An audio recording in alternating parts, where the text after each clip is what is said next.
always a bigger fish.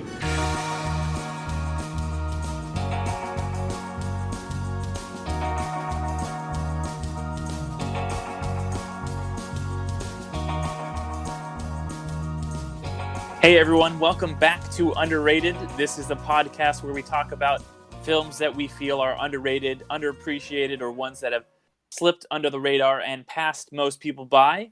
Today we are going to be talking about The Grey, a 2012 survival film directed by Joe Carnahan, starring Liam Neeson, Frank Grillo, Dermot Mulroney, Dallas Roberts, Joe Anderson, Nonso Anunzi, and James Badgedale.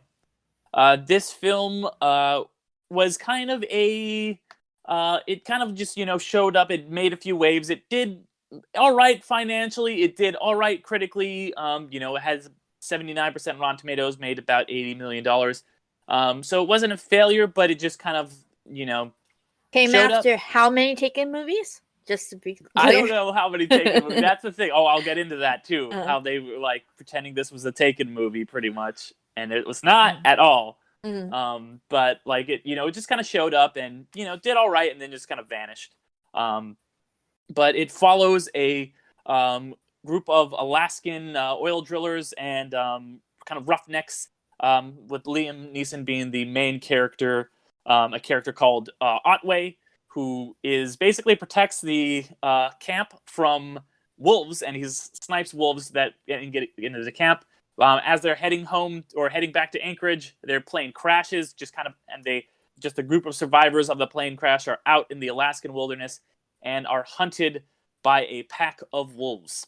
And this film, while being marketed as a Taken-style action film, is much more of a kind of philosophical thriller, and not very action. It does have a couple moments of action, but it's more of just kind of like in the background, in the shadows. It's much more about the characters and their journeys and philosophy, and touching on religious themes and philosophical stuff, and just kind of the talking about characters and the right and the will to live, and poetry and a bunch of other shit.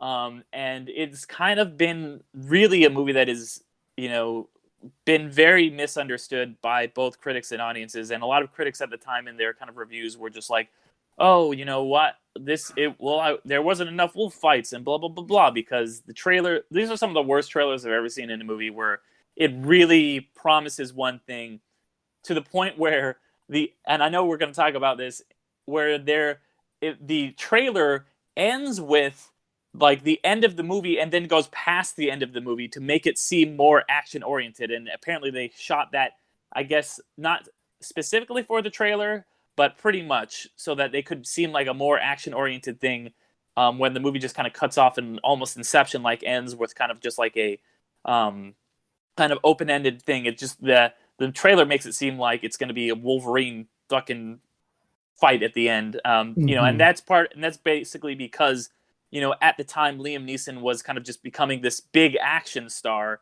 when he's much more of a kind of character actor. And this film is just filled to the brim with really good character actors that I love a lot. I really like all of these actors. But yeah, this was my pick. I want to get your guys' take on it, though, before I go any more into it. I liked it. It was okay. I mean, yeah, it's definitely kind of a mid-range movie, I think. Like, I wasn't I went into it very blind. Like, I knew the ending being ambiguous and all that, just out of like different countdowns and all that of like, and of like, like kind of like endings and talking about things and stuff like that. So I kind of knew the end. But it did seem very much like a really solid, like real movie kind of thing, of like like you were touching on, like the philosophicalness of it, and these men just kind of like essentially getting picked off. And I was not like expecting that getting that gradual being picked off by these wolves. And these, like, at first, yeah, I was kind of feeling, being a dog person, like feeling bad for the wolves and stuff like that. But then yeah, you kind of feel like that it's not their wolf's fault, but these people are attacking, and they're you feel getting bad closer for and closer to their den until the end of the movie. It ends at the fucking, and you're like, oh my god, of course. Like if they went the other way, Yeah, if they essentially. went the other way, they would have been fine. Yeah. Yeah, and it's just like it's sad. Like, and I do love like all these actors. Like, I mean, I don't know how, but it just like over the course of watching so many movies, like I love Joe Anderson from because I love Across the Universe, and that's where I was introduced with him. So like yeah, seeing him go was like the saddest part. Apart from Dylan McDermott, who Yeah. oh my gosh, Like like I'm that like, was oh so shit, sad. Dylan McDermott's in this movie. Oh shit, Dusty from Arrested Development. Yeah. So yeah, it had very much a pretty solid cast. It was sad to see James Badge Dale go so early. Well, he's never lived through a movie ever in the history of movies. So well, that's the thing, is that he lived through the first thing that I watched him in the Pacific, and I love his fucking character in that's the not Pacific. a movie. That's a show. That's a miniseries. Right. Doesn't count.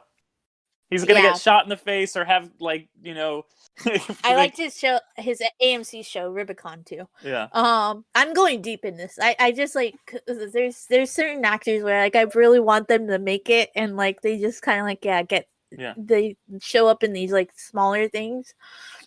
But yeah, I mean, it was just like it's very sad. Like it was a very sad story, and it's not a feel good movie.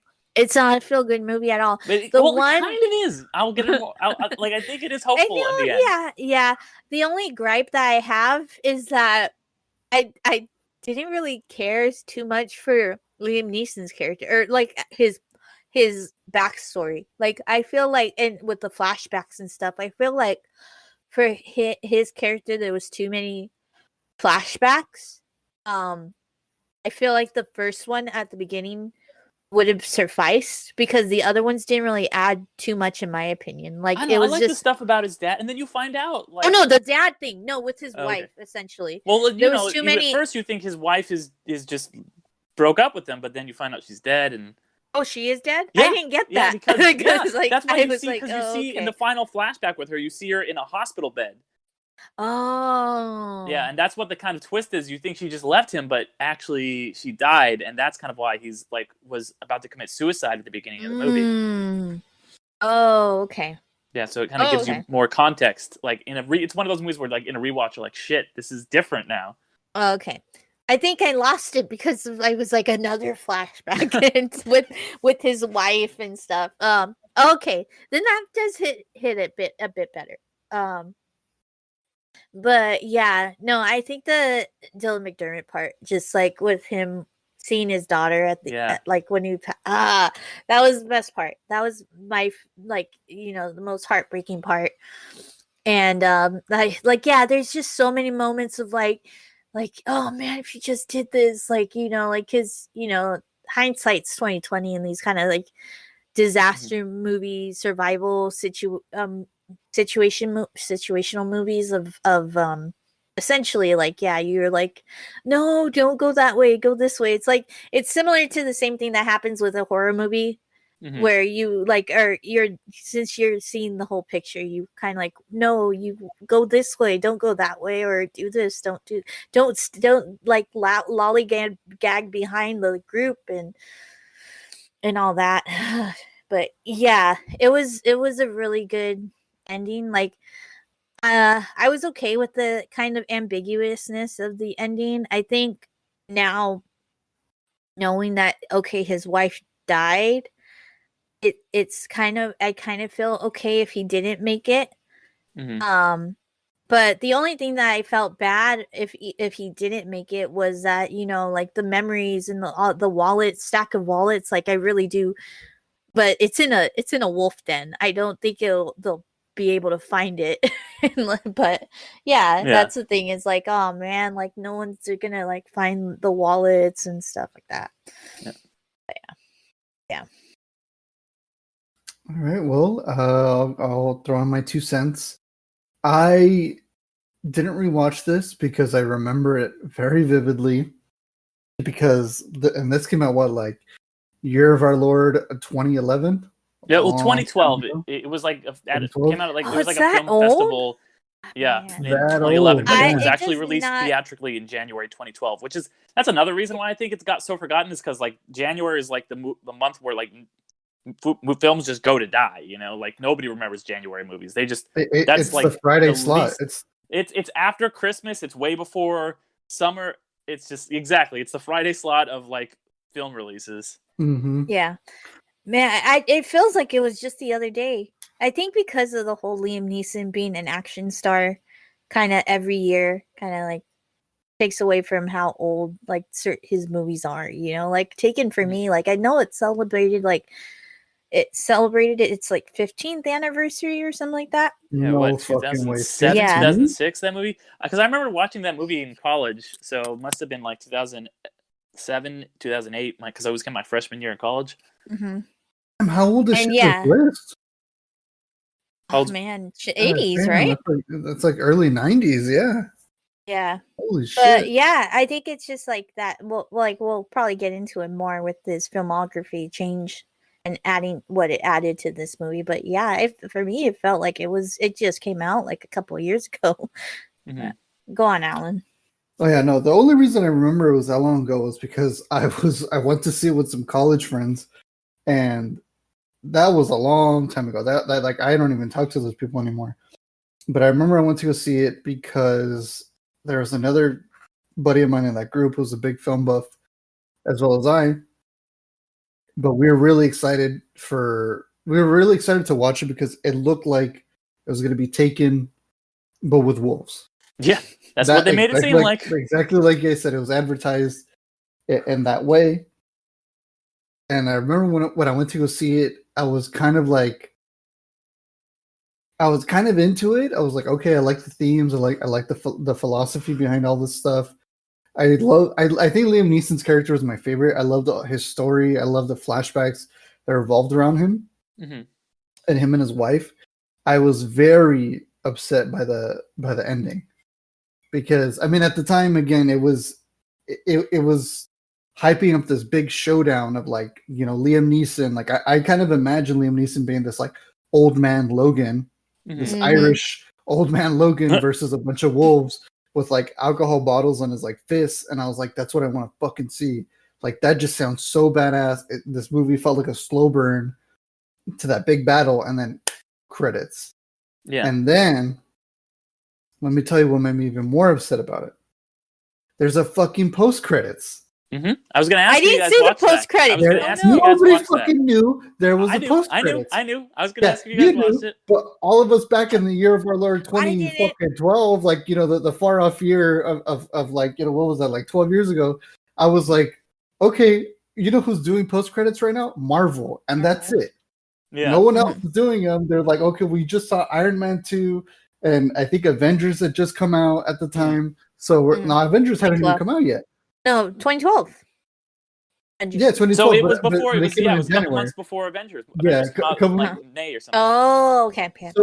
So at the time you're like, okay, no one else is doing this, and especially with that type of film, you don't think there's going to be a post credits. You're just like, And I only knew because I worked at the theater, so I saw I knew there was a post credits, and I was like, "What the fuck is this?" You know? it's like So what's this Constantine. post credits? Oh yeah, Well, I never Constantine's saw a the comic post book. credits. Did you guys not see it? No, I've never seen No, it. I You want me to didn't- tell you what it is? Yeah, You know what yeah, it is? yeah. It's fucking more open ended, right? It is open ended, but it so it's you see like a wolf just kind of like the side of a wolf just kind of breathing, and so it's like so that you could take that a couple ways. You could take that as like this wolf has killed Liam Neeson and now it's chilling, or you could take it as like this wolf is dying because that shot mirrors the shot from the beginning of the movie where Liam Neeson kills the wolf and he puts his hand on it and you see it's like breathing and slowly stopping.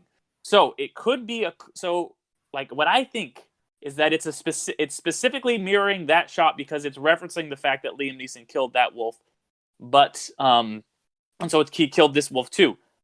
That's hypothetical, and like what the movie did is kind of like, you know what, hey, maybe he did do that. Like we're gonna throw this shot in, and then it's gonna kind of make you think that, but it's not gonna give you a definitive thing.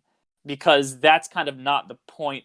The point is kind of that Liam Neeson is like now fighting for his life, and he cares about his life when he was ready to just kill himself at the beginning of the movie. So it doesn't really matter.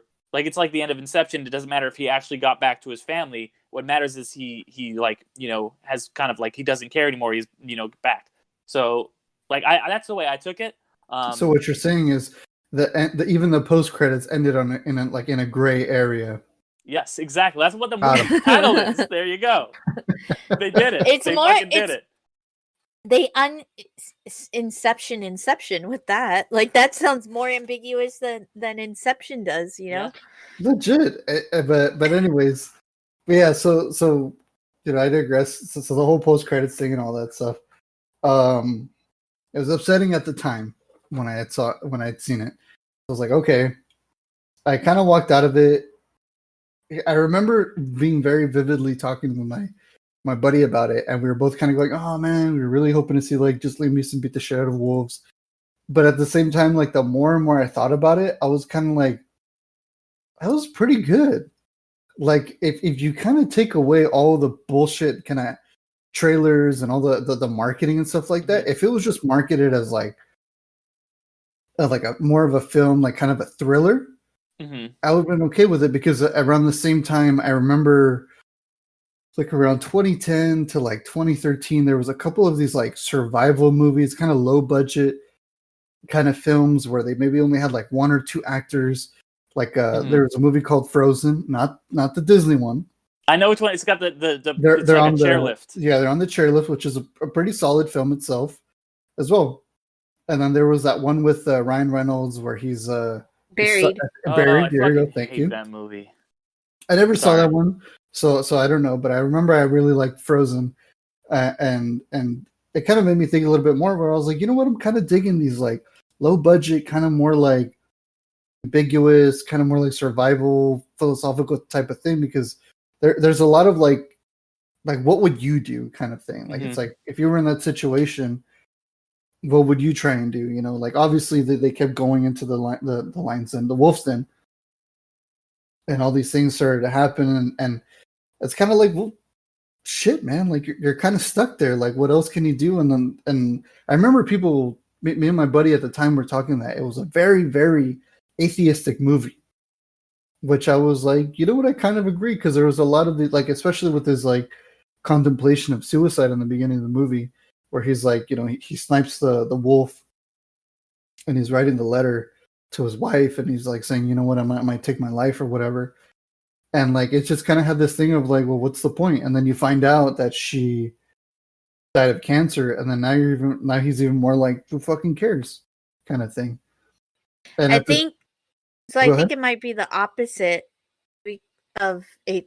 Well, I'm just going off of the fact that Liam Neeson's a very devout Catholic, so I highly doubt that. I think it's more about like, yeah, that finding of faith, because like Jared said at the end, where it's kind of like you know, he finds the fight to live on, for especially live on for his loved ones and stuff like that, where at the beginning, you know, and he says it in his speech at the after the last guy before him, you know, dies and drowns in the water, of like, just like like saying to God, like, you know, like essentially like, I've fucking hated you and all that, and you've taken away everything from me, but please, dear, you know, please, like, just let something happen, you know, in this instance. And he's like pleading with God. So I think, yeah, like you were saying, maybe like it's a flow of like a atheist kind of like view, but kind of like finding that faith and finding that will to live by the end of it, and fight to live. Like, it's really interesting that you guys say that. Real fast before you go, I just wanted to say it's really interesting you guys say that, because I was thinking about that scene a lot, where he's just like yelling to God, like, you know, I'll believe in you forever, and like it keeps cutting that shot of, you just see like the trees and like mostly an open sky and then just nothing. And I was thinking about that scene, how that scene really, it's like the end of the movie. It can be interpreted either way. It can be interpreted as a very like, there's nothing there. There's no God. There's no one coming to help you. Or it can be interpreted like this is like you have to find the faith in yourself through God, and like so really it can be interpreted as a very atheistic thing, or as like a very Christian, like God or the universe or whatever, like telling you no, like this is you have to find the strength within yourself and do it yourself. I'm not going to help you. So, or it could just be nothing. And I really like that you guys kind of took the opposite views on that, because I didn't really fall hard one way or the other. I thought it was an interesting, just like open-ended question, and I really like you guys had the opposite views of that. And I think that and you just brought it up organically before I was going to even mention it. Yeah. I'm just going off of the fact that like I highly doubt that Liam Neeson would kind of choose that kind of direction, but you know what, like it says, like it's a very ambiguous, like the whole movie's an ambiguous kind of thing, but it's a very ambiguous interpretation. And I've heard that Liam Neeson kind of chooses his roles and stuff like that, of like he has his own interpretation and he drives it that way, so it's probably like where he's probably taking it from. But I mean, like with all types of entertainment and art, it could be it's the individual's role to interpret it the way that they intend to do. No, and you know what, Ariel, I agree so much with that, because I remember at the time I was pretty atheist. Now I'm I'm more of a polytheist. I'm kind of more like I have a lot of faith and a lot of belief. I'm more spiritual, if anything. And I remember at the time that's how I felt about it, because he's like, he's crying out to God and everything. And the thing is, I remember going like, his character himself seemed very atheistic in the beginning, where he's like, I'm ready to like take my life. I don't really care. Where it can also go is very nihilistic as well, where he's just like, what's the point? There's no point to anything. If I take myself out, who's going to care? But I will say this, though, the ending where he has the alcohol Wolverine clause kind of thing, like he has this kind of like, he's going to fight. But at the same time, you can interpret that as like, okay, now I have faith. Now I want to fight, and I want to fight to live. But also, it's also in every Earthling's kind of nature. Like every animal on this planet, everyone always fights to survive, because that's in their coding. That's in their biology, to be like, I still need to fight to survive, because, I mean, I'm not saying this is the purpose of life, but like, psychology and biology and all this stuff that we've learned is that at the end of the day, when an animal's in danger, they either fight or flight. They fly the fuck off to survive. So my interpretation at the end of the movie was that, like, maybe it was atheistic, or maybe it was he had faith, or he was just going by basic Earthling biology, because we're all the animals on this planet, we all kind of think the same way at one point in time. We want to survive, and we want to fight to survive. And he's like, I'm just going to do what's in my nature, is to fight and survive against, animal versus animal. It's a human versus a wolf. At the end of the day, we're all animals. It's just one of us has a better brain than the other, pretty much. Yeah. And with that whole thing, I don't know. I really like that, because he is ready to like give it up. The beginning of the movie starts with him writing a suicide note and putting a gun in his mouth. It doesn't really come up again until the end, like when it's just him and the one other guy, like after Frank Grillo's died, he's kind of like confronting him about, how he was going to commit suicide. And then, he is in this situation where he has to like find the will to live. And what really sets this movie apart from pretty much every other survival movie is that he really doesn't have anything to live for. He's ready to die. He wants to kill himself at the beginning, but then a wolf howl just, for whatever reason, is like, okay, not now. And then, the wolves then it's flipped, and the wolves are trying to kill him and end his life. But, and you see it with all the other characters. Everybody else has something to live for. When James Badge Dale is dying, he's like, think about, like, who do you love? And like, when Dermot Mulroney dies and he sees his daughter, everybody's like got, like a sister or a wife or, like a son or somebody to live for. And Liam Neeson, he just has nothing. His parents are dead. His wife is dead. He doesn't have any kids. He's got nothing, And so he's like, he even says a few times, like, if I'm gone, basically nobody would notice. And so his fight to survive, unlike, like Everett, like a movie like Everest, or like The Revenant, even when he's, fighting for revenge, he's only fighting for himself. He finds the will to live just to find a will to live. Just to like be like, you know what, I'm gonna like I'm live and die on this day. I'm gonna persevere just for me, not because I need to get back to anyone else or accomplish something or do whatever.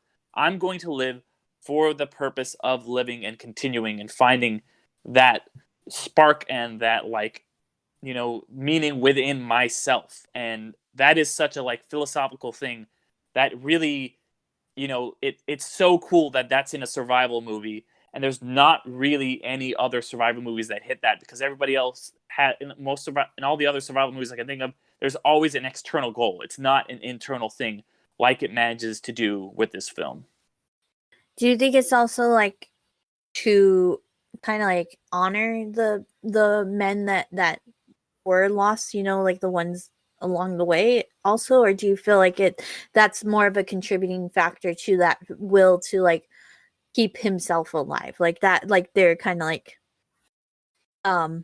you know, their sacrifice is kind of providing to him? I think he not necessarily like to keep their memory alive, but he's kind of seen what they've gone through and their journey and their will to live, and that kind of maybe it's inspired him, you know, because they refuse to give up, and you know, except for Frank Grillo, I guess, but he has kind of an opposite journey where he's kind of like in denial the whole movie and he kind of gets worn down. He's the only other character with a real arc, where he starts off with this big, just like braggadocious guy, and he kind of like accepts reality and is like, you know what, I've got this broken leg, like I can't do this anymore. I'm just gonna kind of like sit here and like enjoy it. And it's interesting to see his arc in parallel with, you know, the arc of Liam Neeson. And then you find out the end, they both had the, like, you know, their last interaction is finding out they both are named John. They have kind of have that moment, and like that. I do think like that they're like all their trials together has kind of given him inspiration to like find the will to live within himself. So I don't think he's like, and you know, he is kind of like, you know, carrying on their memories with the wallets and everything. And yeah, I don't know. It's a good question.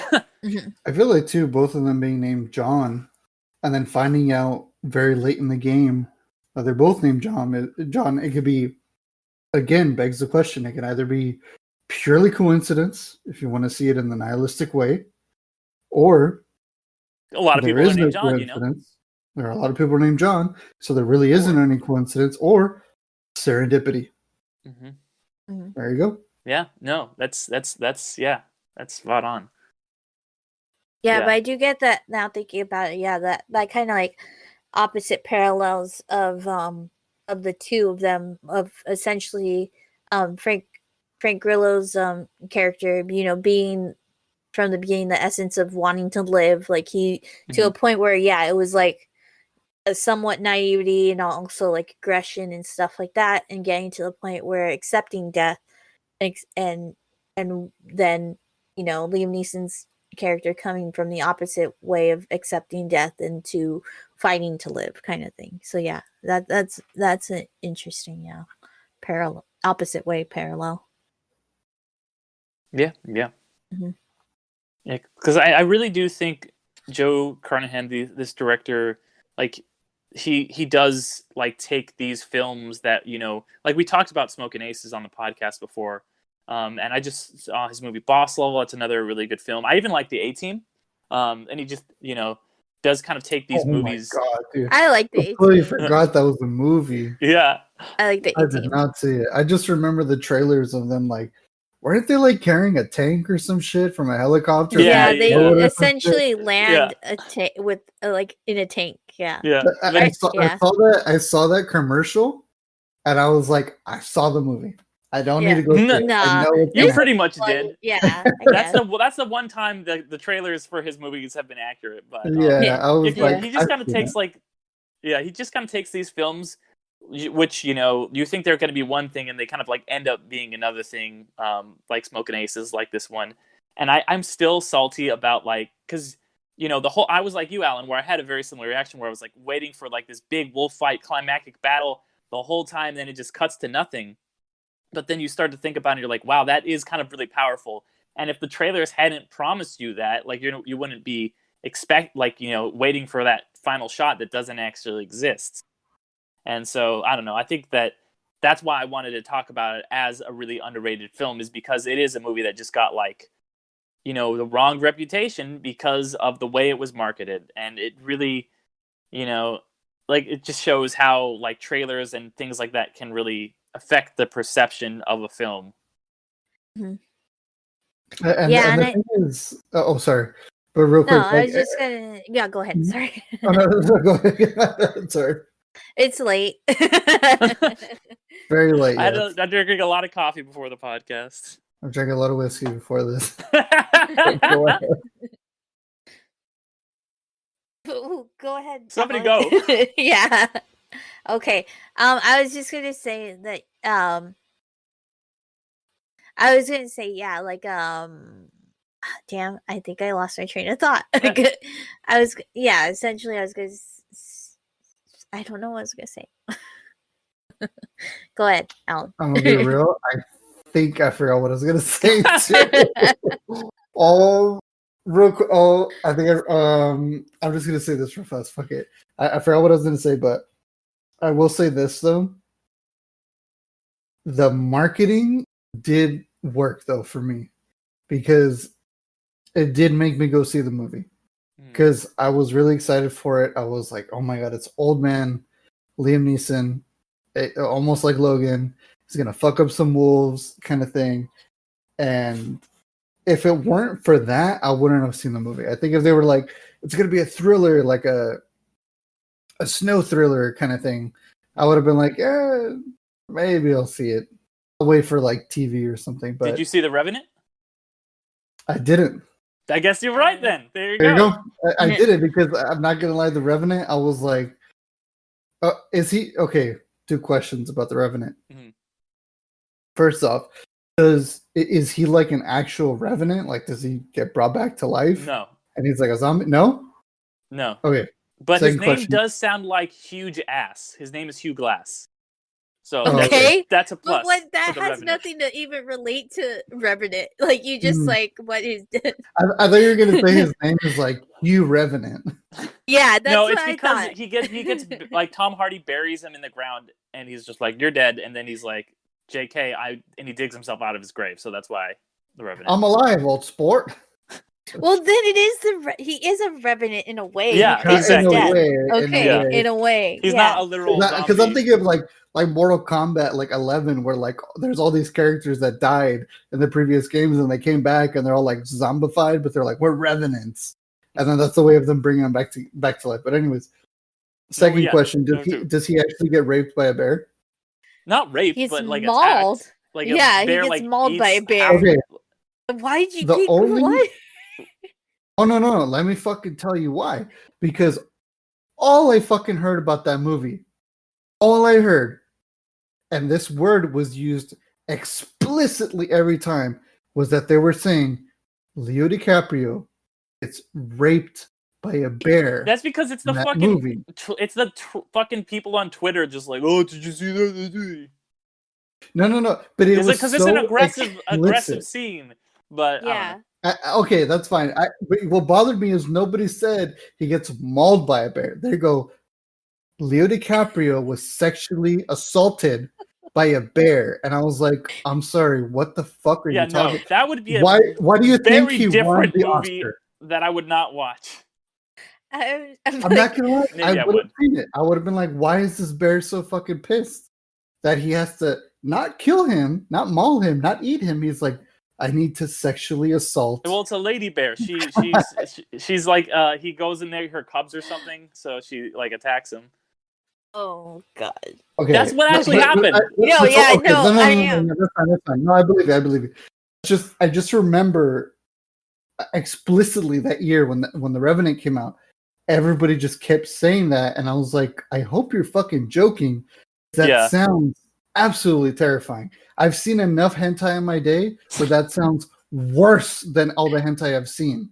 I'm like, that's fucking scary. So I'm just trying to put myself in your shoes because during the Oscar season, everybody was saying oh, Leo had to. This is this. It's Leo's been robbed so much that he's had to do this most intense thing and stuff like that. Which there's no spoiler. It's that he ate raw meat. That's what He the ate big like a thing fish is. out That. of a fucking pond. But the thing is that I'm it was still sure alive. that in combination with this like wordage being used for you, and then them saying like he had to do the unthinkable or to finally get his Oscars, you just made that connection of like, oh Yes, man, like yes, you gotta, thank you. like he had to get, you Thank know, you. he had to Yes. get it in the butt, you know. That's exactly Christ. it. That's exactly fucking it, because they're like, he got the Oscar. So I was like, God, my man's actually got raped by a bear in this film. So I was like, oh my God, okay. Because I'm like, Wolf of Wall Street, he killed it.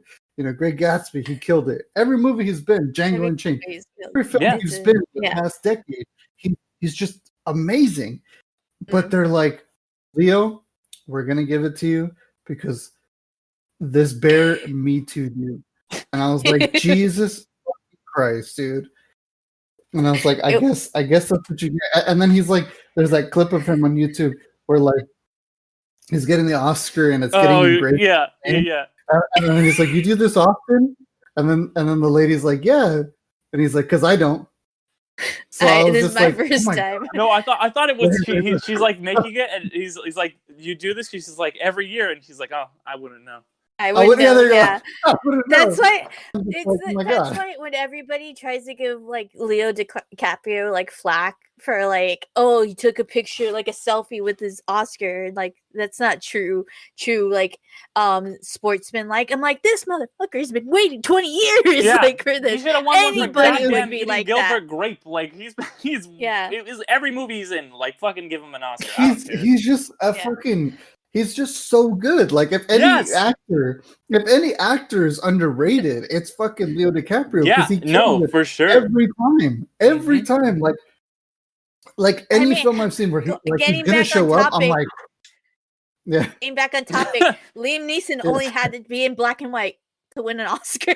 I mean, he did. He was pretty good in that movie. I gotta know say, he was. I'm this just list is pretty kidding. legit. I'm just kidding. He just had to make a list. That was it. He just had to make a list. That was all that happened. Leo DiCaprio had to get sexually assaulted by a bear.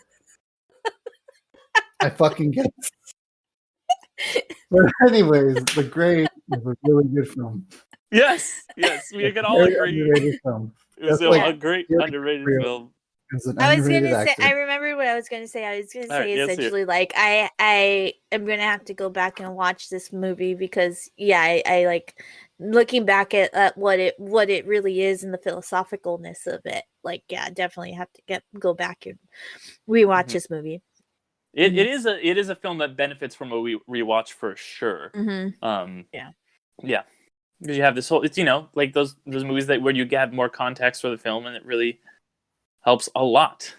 But I love when a film that is just kind of just a big block, but not like it was a huge block. It was Buster. It was only, but it has Liam Neeson and it is like a big lot of big names and is marketed as an action movie. When you are able to put in philosophical themes and do it more than just kind of like lip service, like when it really is about like these kind of themes about like death and the meaning of life and wanting to pursue life and whether or not God exists and all this stuff, just managed to be in a movie about running away from wolves, and that's fucking incredible to me. Yeah, it's definitely like, I think it like we've been saying this whole episode, it kind of like had a bad rap because Liam Neeson's even till today continuing of like this action, like just shoot 'em up, but blowing explosions, like on the cusp of Michael Bay kind of situations and Jason Bourne and all that. It kind of like it gets lost. Even watching it, like it kind of gets lost, and you have to like, it's essentially when you stop and think about it that you get that philosophical feeling of it. I do want to ask, like, how do you guys feel of like, do you want like Liam Neeson like go back to like maybe doing some classical movies, or you think he's having the time of his life, just let him keep on going, keep on trucking? I got the answer right away. I want Liam Neeson to do improvisational comedy. I want him 'Cause to it's- do situational comedy, stand-up comedy. That's a good list, Alan. yeah, that's a good list. You know what? Steven Spielberg picked Liam Neeson because he was so good at making lists. But yeah, for anybody who doesn't get the joke, go watch Life's Too Short. Look up the Liam Neeson scene on YouTube. It's fucking great. We talked it in on this yeah, podcast we- before, yeah. I think we right? talked What about was a it on? different- Yeah. I can't remember what episode Oh, we yes. talked about it. What- I hope. no, I we hope talked the about listeners- that. But oh yeah. Yeah. Oh, what episode of ours? Yeah. Yeah. Yeah, I can't Yeah. remember. I hope the listeners were paying attention, and I hope they liked the in joke, The callback. the callback. This is canon to the cinematic Undercast The Company under- universe. Yeah, this Yeah. this and the fact that we're gonna cover next week Batman v Superman: Dawn of Justice. That's our other. Let's do it. I'm fucking We- down. yeah. I'll review that movie every single time. But anyway, shit. I had a. Actually, to answer your question, I actually like both. I'm down with both. Serious Liam Neeson, and I'm down with like action Liam Neeson. It makes him more versatile. No, yeah, But I but do I have a mean, I would really like a return, just one, because I love Liam Neeson's like more serious stuff, and but he's having the time of his life, so I shouldn't hold And it against him. he's the one who like kickstarted this, like every male actor over 50 needs That's to be in true. an action movie now. Like, Yeah, like, and we but got he's like Bob the OG. Odenkirk. He paved the that's the way first for one I'm Bob really excited Odenkirk. for. Yeah, there you I want go. to see. He I want to really see Nobody. did. I'm excited for Yeah, that. I've heard good things. Like that's. yeah, I'm he usually not paved a the fan way of these for kind of Bob movies, Odenkirk. other than. But yeah, like like he'll do like movies like Unknown that are just kind of like fun like this and forgettable, but like that where they're just like action movies. But yeah, I want to see both, like Alan. Like, but he doesn't do a lot of these anymore. I get where it's just kind of these philosophical movies, and I but think he hasn't retired. He said he was going to retire. He hasn't retired though. yeah, just like Right. keep making like just make both, like do he's like just do like one for me, one for you, like do do like another he Taken just and then came do out with that another Marksman movie, which is essentially this. My dad watched it. It's a dad movie. Man, he has he's on full throttle with these movies. I think. Oh yeah. Let me ask the question though, real fast. So, So we're talking about serious Liam Neeson. Mm-hmm. What is your favorite action Liam Neeson? And this goes for the listeners as well. I mean, it's I hard to think- beat Taken 1. Like Taken 1 is Yeah, there's a Taken reason 1 that launched the Mhm. genre like of old Mhm. dudes being like that's why everybody imitates that movie. Like I mean, it's Taken 1 isn't perfect, but like it's kind of like the quintessential version of that film. And that's why it became such a hit and made so many imitators and bad sequels. yeah, I think Taken 1 kind of like was that kind of Renaissance movie, for him especially, because up until that point we had Schindler, making his list. So And he was a Jedi. He got kind of the No, best of both No, you worlds. spoiled my answer. You I stepped spoiled on it, my sorry. answer. yeah. I was gonna say No because that worries, one no it's worries. both. He's both. That's why he's a perfect person to play a Jedi. Is because Mhm. he is both a badass and philosophical. That's what Jedis are. They're warrior monks. Hey, yeah, he created I was gonna hit the the audience, man. I was gonna he hit the created the audience. Jedi Order that I followed. He created that Gray Order. He's a follower of Gray Order. Yeah. That was gonna be my answer. Star Wars Episode 1, The Phantom Menace. Yeah. That was my answer right there. I was like, yo, I'm gonna hit the audience with the mix up. But yeah, for me, I'm not gonna lie, that's the first time I ever saw Liam Neeson. Me As too. a kid Me with, too. like, I was like Qui-Gon, 9 and when I that movie came out. Oh yeah. immediately fell in love with me- him. My dad bought me his toy lightsaber. Mhm. Like that was the first toy lightsaber I had was Liam Neeson's lightsaber from Phantom Menace. Like I was like, and it's so stupid, but I was like, okay, I've seen 4, 5, and 6 of Star Wars, and I was like, they've only made episode 1 yet. hmm In my fucking heart of hearts, I was like, they're gonna bring him back. they're going to bring him back somehow, and they never did through 1, 2, 3. But in my heart of hearts, I was like, I wish they brought Qui-Gon. Qui-Gon was like hands down my favorite fucking Jedi. When I was you got a chance. You got a chance. I think we might be seeing him. You might be getting Kenobi. He did. Yes, he's gonna. Hopefully, he shows up in Kenobi, and he did show up in Clone Wars.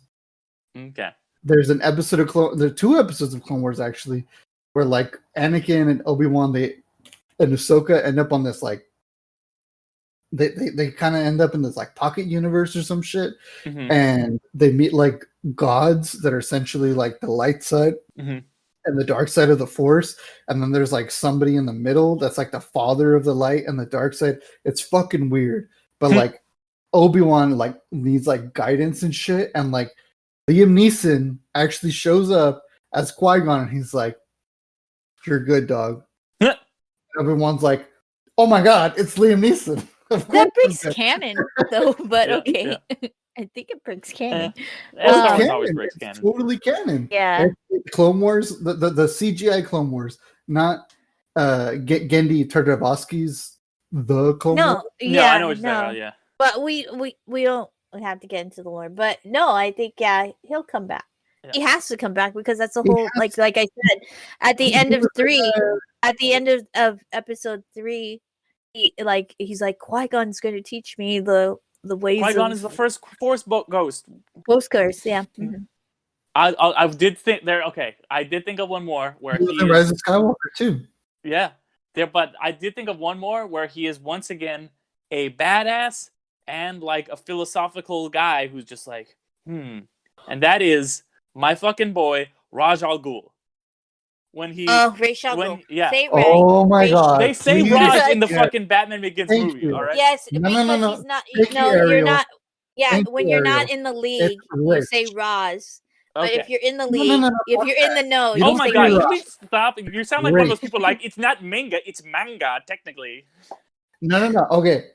Fuck the manga thing, but no, it's Raish. I grew up even in Batman the Animated Series as a kid. They like somebody even says, "Oh hey, it's Ra's al Ghul," and then Talia's like, "Shut the fuck up, it's Raish," and I was like, "Yeah." Well, as Ra's al Ghul, he's fucking incredible. As being like, he's great. He's like, well, Bruce, have you thought about economics and how we could use that to destroy Gotham City? And now I'm going to fucking fight you on a train. I'm just like, I'm here for this. Let's fucking go. Let's do this all day long. Dude, I've been wanting to rewatch the trilogy, so much. Like I fucking love Batman Begins. I fucking that's the thing. love Can we just have like one of our Patreon join our Patreon, please? Podcast is just us watching and discussing the trilogy. We should do that. That's a good idea. I'll do the trilogy. I will dick ride Batman Begins all day. I know. I love the Dark Knight. Don't get me wrong. And Dark Knight Rises is all right, but I love Batman Begins. Thank you, Alan. Thank you. I truly think we could justify that it's an underrated. Yeah, we could talk about 3. Honestly. Yeah, we could talk about it on here. Let's fuck it. Kind of thing. We define our own definitions. Yeah. Definitions. Yeah. If it's an excuse to watch Batman, I'll fucking do it. I don't care. Yeah. I'll do it. Even though I do prefer, other Batman like movies and stuff, but Batman Begins is hands down one of the fucking coolest, and underrated, comic book films I've ever seen. We're gonna be talking half the Batman movies we're gonna fucking talk about on this podcast. Fucking do it, man. I think we could Forever Batman Returns. I've secretly have taken Superman over this podcast. Every little by little, I'm like, let me fucking insert more Batman in this bitch all the time. Yeah, no, but I do think that there's a justification for Batman Begins.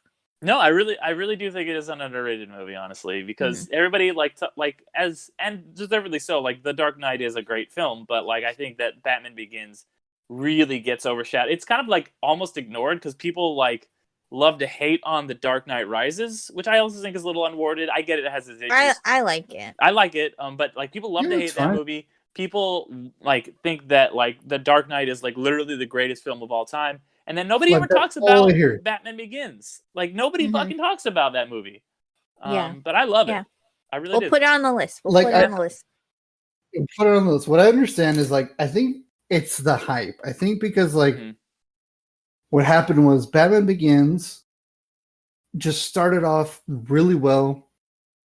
Liam Neeson, Christian Bale, everybody's like, okay. And what's hilarious enough is that people fucking hated Christian Bale's Batman in Batman Begins, which I thought was so strange because all this hype came for The Dark Knight, and then when The Dark Knight came out, it fucking exploded. And then all of a sudden, Dark Knight Rises came out, and it got shat on. And I actually like his voice in Batman Begins a lot better. I'll just say that. Because he's kind of like trying it out, and he doesn't do it when he's just by himself. Like, it just feels more real, you know? Yeah. I mean, we could go into it. Yeah. Like, I don't want to get into it because I do want to save it. We'll save it. Let's keep it ambiguous, like the gray. Yeah. The ending. Yeah. We're just going to cut to black, right? You know, as you think the podcast is going to be over.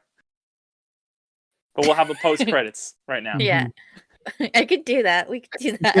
Maybe not on the audio podcast. Yeah, exactly. Like video podcast. If you want to see the sound, if you want to see that edit, if you want to see the gray edit, go over to watch our YouTube. If you're listening right now on our app, on our podcasting apps, go to youtube.com Undercast Company, and you can see the gray edit. I'll make the gray edit. Ariel, I have a great recommendation. For the post credits for this. I have two great recommendations, but you guys are gonna have to listen. This is the post credit scene, just to let you know what we're talking in the post credit scene. Pre and post. Okay. All right, guys. What's the idea? I thought you said. What are we doing? I don't even know what the fuck is happening right now. They have to listen for it. I'll tell you guys when we finish. Okay. Okay. All right. Well, then I'll start to wrap up. Thank you guys, everybody out there, for listening. If you liked what you heard, go ahead and subscribe. We talk about a new movie every 2 weeks, and we're on all your favorite devices and YouTube. Give us a rating of 5 stars. It really helps us get noticed and helps the show out a lot. And if you like us a lot, then go ahead and check out our Patreon. And it's only $1 a month if you want to subscribe to that. We come out every time we hit one of our goals. We do a new Patreon exclusive episode.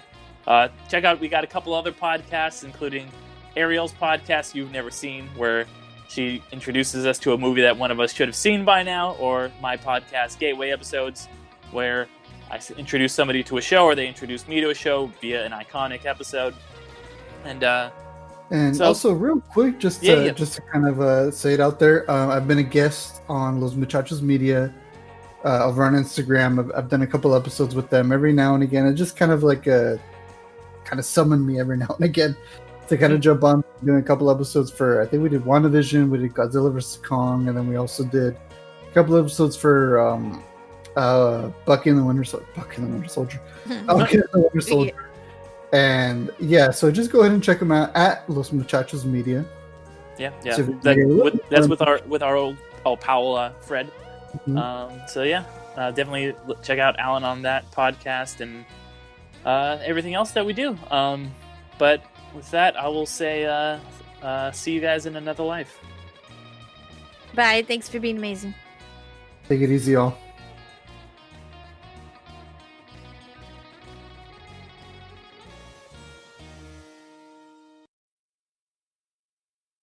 All right, post credits, go. Okay, post credits is going to be the intro credits and the post credits. It's going to be Liam Neeson from Star Wars. There's always a bigger fish. Put it in the beginning, and then you're going to put it at the end because they're going to be like, "Oh, that's kind of funny," and then at the end they're going to wait for it. Give like 5 seconds of like silence, and then just like Jar Jar. Okay. Oh, Mason. Cobra fish, and then just there's always a bigger fish. I think I'm gonna put this part as the post credit. This is good. Yeah.